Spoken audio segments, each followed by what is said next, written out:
சென்னை தாம்பரம் அடுத்த பெருங்களத்தூரில் கட்டிடத்தை இடிக்கும் பணியில் ஈடுபட்டிருந்த பொக்லைன் ஆபரேட்டரை தாவேக கொடி கட்டிய காரில் வந்தவர்கள் தாக்கியதாக குற்றச்சாட்டு எழுந்துள்ளது. இந்த சம்பவம் தொடர்பான காட்சிகளை பார்க்கலாம்.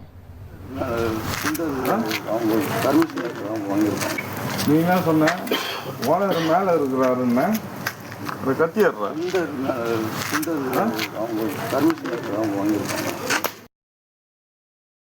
மேல ஓனர் இருக்காருன்னா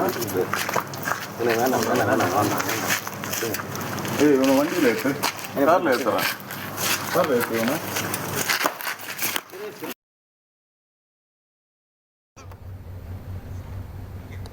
கூடுதல் தகவல்களை செய்தியாளர் மீரான் வழங்கிட கேட்கலாம். மீரான், வணக்கம். இந்த சம்பவம் தொடர்பான முழு தகவலையும் சொல்லுங்க.